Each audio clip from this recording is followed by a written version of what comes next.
بسم اللہ الرحمن الرحیم۔ السلام علیکم ورحمۃ اللہ وبرکاتہ۔ سامعین، آج میں شیئر کرنا چاہتی ہوں آپ کے ساتھ ایک ایسی حافظ قرآن عورت کے بارے میں جو کہ اپنے بچوں کو گھر میں قرآن پاک پڑھاتی تھی۔ اس کا شوہر بھی بچوں کو گھر میں مدرسہ کھولا ہوا تھا، انہوں نے قرآن پاک پڑھاتے تھے۔ اور پھر جب اس عورت کی وفات ہوئی تو جب بھی اس کا بیٹا جا کر اس کی قبر کو دیکھتا تو وہ پھٹ چکی ہوتی، وہ اسے دوبارہ صحیح کرتا، واپس آتا، اگلے دن دوبارہ جاتا تو وہ پھر پھٹی ہوئی ہوتی۔ آخر وہ حافظ قرآن عورت بچوں کو پڑھاتے وقت ایسا کون سا گناہ کرتی تھی جس کی وجہ سے اس کی قبر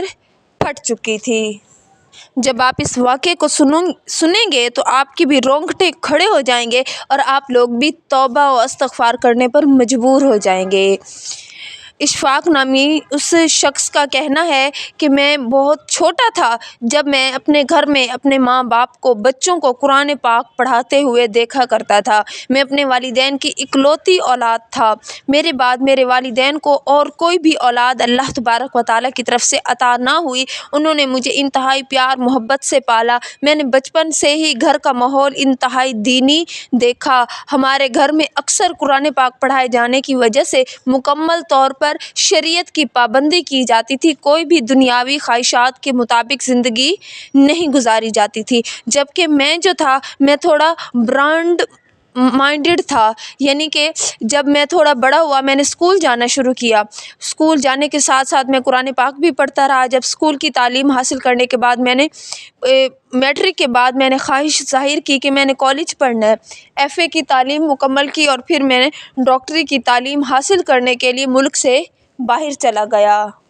میں اپنے والدین کی چونکہ اکلوتی اولاد تھا اور پھر میرے والدین مجھے باہر آنے کی اجازت نہیں دے رہے تھے، لیکن میری ضد کو دیکھتے ہوئے اور پھر میں لاڈ پیار میں ان سے اپنی ہر بات منوا لیا کرتا تھا۔ اسی مجبوری میں وہ خاموش ہو گئے اور پھر انہوں نے یہ گھر کا ماحول دیکھا کہ اکثر بچے ہمارے گھر رات کو آدھی رات تک موجود رہتے ہیں، اور پھر میں اسی بات کو بنیاد بنایا کہ آپ اکیلے کہاں پڑھیں گے، آپ کے ارد گرد تو بچوں کا ہجوم لگا رہتا ہے۔ میری ماں نے مجھ سے کہا، بیٹے بے شک میں ہر بچے کو پڑھاتی ہوں، ہر بچہ میری اولاد ہے، لیکن میری اصل اولاد تو تم ہو۔ تم میری آنکھوں کے سامنے روزانہ نہیں رہو گے تو میرا گزارا تمہارے بن ممکن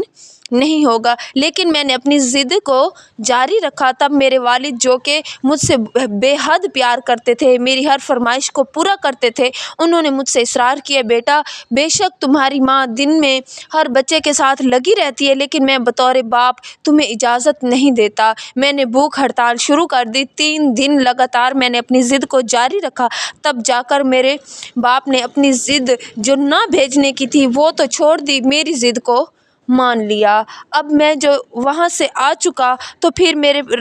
ابا جان روزانہ مجھے کال کیا کرتے تھے۔ شروع کے کچھ دن تو میرا رابطہ میرے ابو جان کے ساتھ کافی اچھا رہا، پھر آہستہ آہستہ میں پڑھائی میں مصروف ہونے لگا اور پھر پڑھائی کے ساتھ ساتھ وہاں کی رنگینیوں میں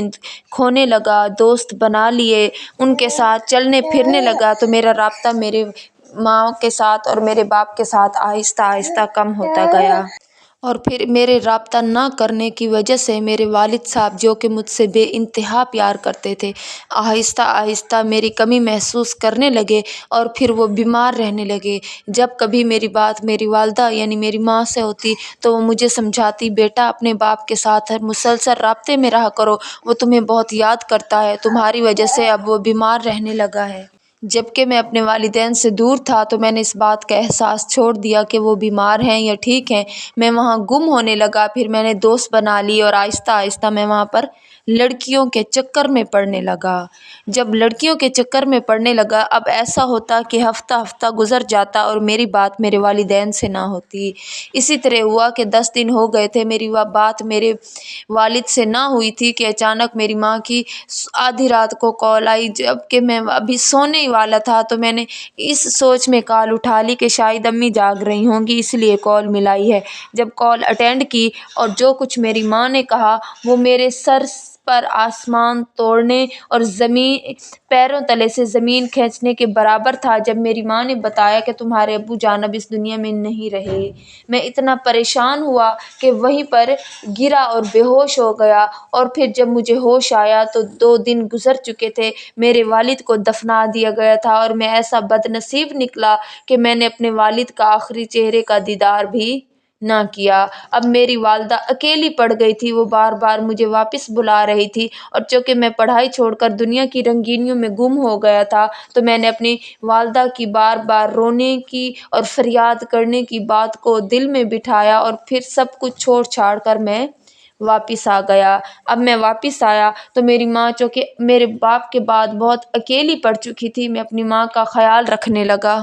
جو ہمارے محلے کے لوگ تھے وہ بہت اچھے تھے، وہ اتنے اچھے تھے کہ اکثر جو بچیاں قرآن پاک پڑھنے آیا کرتی تھی وہ انہی کے ہاتھ ماں کے لیے کھانا بھجوا دیا کرتے تھے۔ وہ جانتے تھے کہ اب میرا والد موجود نہیں رہا، ہمارے کمانے کا ذریعہ ویسے تو کوئی نہ رہا، لیکن جو ہماری زمینیں پڑی تھیں اور جو ہمارا گھر تھا وہ تو موجود تھا، اور زمینوں سے بھی روز کی آمد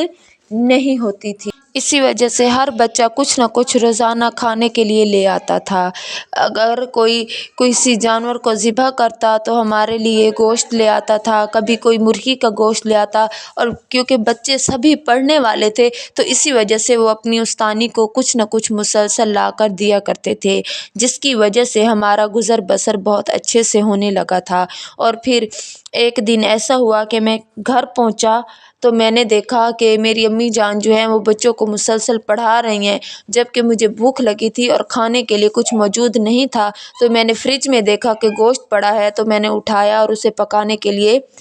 پیاز کاٹنے شروع کیے۔ اتنے میں نے اپنی ماں کو دیکھا جو آئی اور میرے پیچھے سے انہوں نے میرے کان کو مروڑا اور پھر کہنے لگی، میں نے بیٹا تمہیں کتنی مرتبہ سمجھایا ہے کہ تم کوئی کام نہ کیا کرو، بلکہ کام میں کر لیتی ہوں، تم ایسا کرو جہاں بچے بیٹھے بیٹھک میں پڑھ رہے ہیں تم وہاں چلے جاؤ۔ جب میں وہاں پہنچا تو ایک دم سبھی بچے خاموش ہو کر مجھے دیکھنے لگے۔ جب میں اپنی ماں کی جگہ پر جا بیٹھا تو سبھی بچے یوں پڑھنے لگے گویا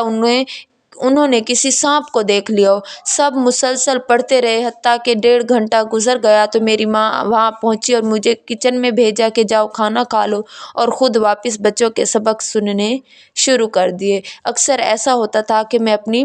ماں کی جگہ پر بیٹھ کر بچوں کو نگرانی کیا کرتا تھا، اور بچے مجھ سے ڈرنے کی وجہ سے مسلسل پڑھتے رہا کرتے تھے، اور میں من ہی من میں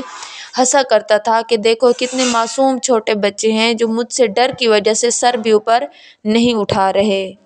پاکستان واپس آ جانے پر بھی میری حرکتیں ویسی کی ویسی برقرار رہیں۔ میں اکثر رات کو دوستوں کے ساتھ باہر نکل جاتا اور اکثر دیر سے آیا کرتا تھا۔ ایک دن شام کے 6 بج رہے تھے کہ مجھے میرے دوست کی کال آئی کہ چلو سنیما کا پروگرام بنایا ہے، جلدی پہنچو۔ تو میں اپنی ماں کو دوستوں کا کہہ کر باہر نکل گیا، اور جب ہم سنیما پہنچے تو وہاں پر ہم نے مووی دیکھی، اور پھر رات کو 11 بجے کے بعد میں گھر واپس آیا تو میری امی مسلسل جاگ رہی تھی اور ان کے ساتھ 1-2 بچے ٹھہرے ہوئے تھے۔ جب میں گھر پہنچا دروازہ کھولا تو وہ 2-3 بچے اپنے گھر کی جانب روانہ ہو گئے۔ تب میری ماں نے مجھے سمجھایا، بیٹا کچھ تو عقل کر لو، سمجھ سے کام لو، رات کے 11 بج رہے ہیں، تم اب گھر لوٹ رہے ہو، مجھے اکیلے ڈر لگتا ہے۔ تو میں نے امی سے کہا، امی جی آپ کو پتہ تو ہے دوستوں کے پاس ٹائم گزرنے کا پتہ نہیں چلتا، اور ویسے بھی آپ کے پاس تو 2-3 بچے ٹھہرے ہوئے تھے۔ تو امی نے بتایا کہ بیٹا اچھی بات نہیں ہوتی کہ میں لوگوں کے بچوں کو اپنے پاس روک لیا کروں اور تم آدھی رات تک گھر آؤ تب انہیں واپس بھیجا کروں۔ اب میں اکثر اپنے دوستوں کے ساتھ نکل جایا کرتا تھا، اور پھر ایک دن ایسا ہوا کہ میں جب گھر پہنچا تو میری امی کے پاس ثنا نام کی لڑکی بیٹھی قرآن پاک سنا رہی تھی۔ وہ 14-15 سال کی خوبصورت اور حسین لڑکی اتنی تھی کہ ایک مرتبہ تو میں اسے دیکھتا ہی رہ گیا، پھر اپنی ماں کی موجودگی کے احساس سے میں نے اپنی نگاہیں پھیر لیں، اور اب اکثر میں اسے دیکھا کرتا تھا۔ وہ مجھے اچھی لگنے لگی تھی اور اس کی محبت میرے دل میں گھر کر گئی تھی، اور میں چاہتا تھا کہ کسی نہ کسی طرح امی کو بتلاؤں کہ مجھے یہ ثنا پسند آئی ہے، میرا رشتہ ان کے گھر بھجوا دو۔ اب میں اکثر اپنے دوستوں کے ساتھ بیٹھ کر بھی اسی ثنا کا تذکرہ کیا کرتا تھا اور آہیں بھرا کرتا تھا کہ پتہ نہیں وہ میری زندگی میں کب آئے گی۔ اور پھر ایک دن جب میں اپنے دوستوں کے ساتھ گلی میں ٹھہرا تھا تو میں نے ثنا کو گلی سے گزرتے دیکھا، تو میں نے اپنے دوستوں کو دکھایا کہ یہ ہے وہ لڑکی، تو وہ اسے دیکھ کر دم بخود رہ گئے اور پھر وہ بھی میرے ساتھ مل کر ٹھنڈی آہیں بھرا کرتے تھے۔ اور میں اتنا پاگل تھا کہ سمجھ بھی نہیں سکتا تھا کہ میں کیا کر رہا ہوں، جسے میں اپنی زندگی بنانا چاہتا تھا اسے اپنے دوستوں کے ساتھ ڈسکس کر رہا ہوں۔ اور یہ باتیں میری عقل میں تب آئیں جب وقت گزر گیا تھا، اور اب روز کی اسی معمولی روٹین کو مد نظر رکھتے ہوئے ایک دن میں شام کو باہر نکلا اور پھر شام کو ہی اپنی امی کو بتلا دیا کہ میں رات کو دیر تک آؤں گا۔ اور جب میں رات کو 2 بجے گھر پہنچا تو میری امی جاگ رہی تھی اور ان کے ساتھ وہی ثنا لڑکی بیٹھی ہوئی تھی۔ جب امی نے دروازہ کھولا تو مجھ سے کہنے لگی، بیٹا یہ بھی کوئی وقت ہے آنے کا؟ اور پھر جب تم نے مجھے بتلایا تو سبھی بچے جا چکے تھے سوائے اس ایک بچی کے۔ اس ثنا کو میں نے اپنے پاس روک لیا ہے چونکہ باہر بہت ٹھنڈ ہے، ورنہ میں خود جا کر اسے اس کے گھر چھوڑ آتی۔ تم ایسا کرو، اسے لے جاؤ اور اس کے گھر چھوڑ آؤ، کیونکہ میں نہیں چاہتی کہ میں اپنی اس شاگرد بچی کو اپنے گھر روکوں اور گھر میں میرا جوان بیٹا بھی موجود ہو۔ تو میں خاموش ہو گیا اور پھر میں اسے لے کر اس کے گھر کی جانب روانہ ہو گیا۔ گھر چھوڑ کر میں واپس آیا اور سو گیا، اور صبح جب 11 بج رہے تھے تو امی نے جھنجھوڑ کر مجھے اٹھایا اور کہا کہ اٹھو، جلدی کرو۔ میں اٹھا تو جو بات امی نے مجھے کہی، اس بات کو سن کر میرے سر پر آسمان ٹوٹ پڑا جب امی نے بتایا کہ کسی نے اس ثنا کو اغوا کر کے اس کے ساتھ زیادتی کی ہے اور پھر اسے مار ڈالا ہے۔ اور وہ مشکوک نظروں سے مجھے دیکھ رہی تھی، کیونکہ میں اکثر دوستوں کے ساتھ مل کر اسموکنگ کیا کرتا تھا اور کبھی کبھی شراب بھی پی لیا کرتا تھا، جس کی وجہ سے میری امی اکثر مجھے ٹوکا کرتی تھی۔ اس دن بھی جب میں گھر آیا تو میں نے اسموکنگ کی ہوئی تھی، تو امی جان کا شک سیدھا مجھ پر جانے لگا کہ تم نشے کی حالت میں گھر سے نکلے، اس کے ساتھ زیادتی کی اور پھر اسے مار ڈالا۔ تو میں نے امی کے سر پر ہاتھ رکھ کر قسم کھائی کہ میں بے شک نشے میں ضرور تھا، لیکن مجھے پورا یاد ہے کہ میں نے اس کے ساتھ کوئی بدتمیزی نہیں کی، اور میں حیران تھا کہ اس کے ساتھ ایسا ہوا کیوں ہے۔ میں جلدی جلدی بھاگ کر ان کے گھر پہنچا تو واقعی وہ سچ تھا جو میری ماں نے کہا تھا۔ پھر امی نے کہا کہ مجھے ان کے گھر چھوڑاؤ۔ میں گھر واپس آیا، امی کو لے کر ان کے گھر چھوڑا اور پھر گھر آ گیا۔ جب امی وہاں سے آئیں تو وہ کافی پریشان تھی، انہوں نے مجھ سے بات چیت بند کر دی تھی، جبکہ میں نے اپنی امی کے سر پر ہاتھ رکھ کر قسم کھائی تھی کہ میں نے ایسا کچھ بھی نہیں کیا جس کی وجہ سے آپ کو شرمندگی کا سامنا کرنا پڑے، یا پھر میں نے اس لڑکی کے ساتھ کچھ برا کیا ہو۔ میں نے ان سے کہا کہ بے شک وہ مجھے اچھی ضرور لگتی تھی اور میں آپ سے بات کرنے والا تھا کہ آپ میرے رشتہ ثنا کے گھر لے جائیں، تو ایسا کیسے ہو سکتا ہے کہ وہ لڑکی جسے میں اپنی زندگی میں شامل کرنا چاہتا تھا، میں اس کے ساتھ اس طرح کی زبردستی کر کے پھر اس کا قتل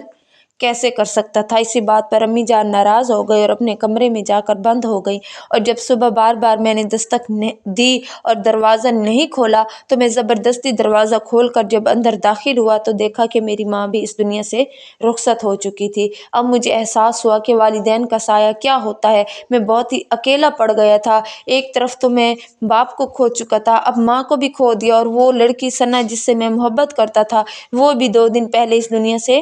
جا چکی تھی۔ میں بہت اکیلا پڑ گیا تھا، اور جب اگلے دن میں اپنی ماں کی قبر پر پہنچا تو میں نے دیکھا کہ قبر پھٹی پڑی ہے اور جو اندر کا منظر ہے وہ صاف دکھائی دے رہا ہے، جس کی وجہ سے میں کافی پریشان ہوا، اور پھر میں نے جلدی جلدی اس قبر پر مٹی ڈالی، اسے بند کر دیا۔ اگلے دن دوبارہ گیا تو کیا دیکھتا ہوں دوبارہ قبر پھٹی پڑی ہے۔ میں کافی پریشان ہونے لگا کہ آخر ایسا کیوں ہو رہا ہے۔ میری امی جان تو حافظ قرآن ہے، وہ تو بچوں کو قرآن پاک پڑھایا کرتی تھی، ذکر و اذکار کرتی تھی، تہجد پڑھا کرتی تھی، آخر ایسا کیا ہو گیا ہے کہ جس کی وجہ سے ان کی قبر پھٹ جاتی ہے۔ تیسرے دن اپنے میں گھر میں موجود تھا کہ وہاں پر پولیس آ پہنچی اور مجھے گرفتار کر کے تھانے لے گئی اس جرم میں کہ میں نے اس لڑکی کو اغوا کیا، اس کے ساتھ زیادتی کی اور پھر اسے قتل کر ڈالا۔ اور جب میری ماں نے اس معاملے کی تہہ تک پہنچنے کے لیے پولیس کو خبر دی اور اپنے بیٹے پر جو شک تھا وہ بھی ظاہر کر دیا، تو میں نے اسی وجہ سے اپنی ماں کا بھی قتل کر دیا۔ اب جب میں نے یہ ساری باتیں سنی تو میرا دماغ چکرا کر رہ گیا کہ ایسا کیسے ہو سکتا ہے کہ میں اس محبت کرنے والی لڑکی کے ساتھ ایسا کرتا اور پھر اپنی ماں کو بھی قتل کر ڈالتا۔ اور جب میں نے یہ سارا معاملہ سنا تو مجھے سمجھ نہیں آ رہی تھی، اور جب یہ ساری باتیں وہاں مجھے بتائی گئی اور ساتھ یہ بھی کہا گیا کہ اس بات کی گواہی تمہارے دوستوں نے بھی دی ہے کہ واقعی تم نے اس لڑکی کے ساتھ گناہ کیا اور پھر اس کو قتل کر ڈالا، تب مجھے یاد آنے لگا کہ میری ماں کیوں سمجھایا کرتی تھی کہ ایسے الٹے پلٹے دوستوں سے دور رہا کرو، ایسے فضول لوگوں کے ساتھ اپنی دوستی ختم کر دو جن کی وجہ سے انسان کہیں کا بھی نہیں رہتا، انسان کی دنیا بھی برباد ہو جاتی ہے اور پھر آخرت بھی برباد ہو جاتی ہے۔ میں کافی پریشان تھا کیونکہ میرے پاس تھانے میرے ملنے آنے والا کوئی نہ تھا، میرا کیس لڑنے والا کوئی نہ تھا، الٹا مجھ پر ایک زیادتی، اغوا، قتل اور پھر اپنی ماں کے قتل کا جرم بھی مجھ پر ثابت کرنے کی کوشش کی جا رہی تھی، اور پھر پولیس نے تحقیقات کرنی شروع کر دی اور پھر وہ ہوا جس کا میں نے کبھی بھی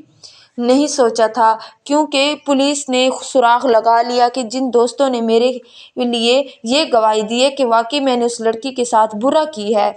میں نے جب پولیس کو بیان دیا کہ جب میں اسے چھوڑنے گیا تھا تو اس لڑکی نے مجھ سے یہ کہا کہ تم گلی کے اندر نہ آؤ، اگر کسی نے مجھے تمہارے ساتھ رات کے اس پہر دیکھ لیا تو پتہ نہیں کیا کیا باتیں بنائیں گے، تم مجھے نکڑ تک چھوڑ کر واپس چلے جاؤ۔ ابھی وہ لڑکی گھر داخل نہیں ہوئی تھی، اس سے پہلے ہی میں گھر واپس چلا آیا اور پھر میں نے پیچھے مڑ کر نہیں دیکھا۔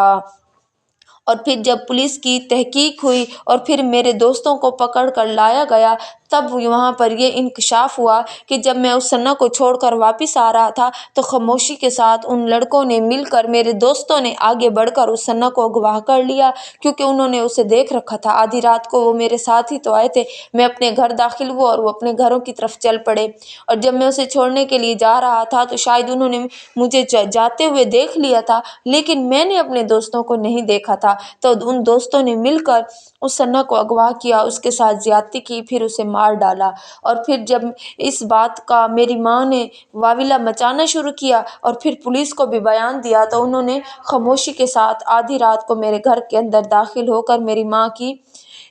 دودھ میں کوئی زہریلی دوائی مکس کر دی، جس دودھ کو پینے کی وجہ سے میری ماں بھی مر گئی۔ انہوں نے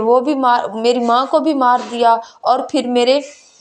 اس محبت کو بھی ختم کر دیا اور پولیس کو بھی میرے خلاف گواہی دی۔ جب یہ تحقیقات کی گئی تو یہ بات بھی کھل کر سامنے آ گئی کہ کہیں میرا دھیان دوستوں کی طرف نہ پڑے، تو وہ روزانہ میری ماں کی قبر کو کھود ڈالتے تھے، جس کی وجہ سے وہ یہ ظاہر کرنے لگے کہ ہم ماں بیٹا مجرم ہیں، تو ہم نے ہی مل کر اس لڑکی کو مارا ہے، اور پھر اس طرح وہ ہماری جائیداد پر بھی قبضہ کرنا چاہتے تھے تاکہ جو زمینیں ہیں وہ بھی ان لوگوں کو مل جائیں اور میں ساری زندگی اس جیل میں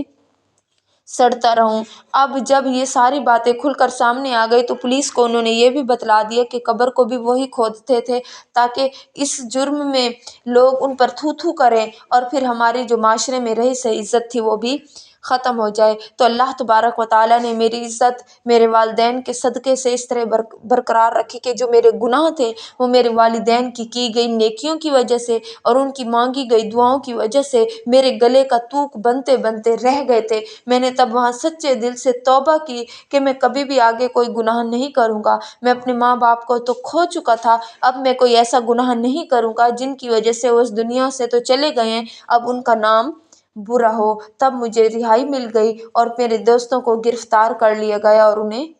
جیل ہو گئی۔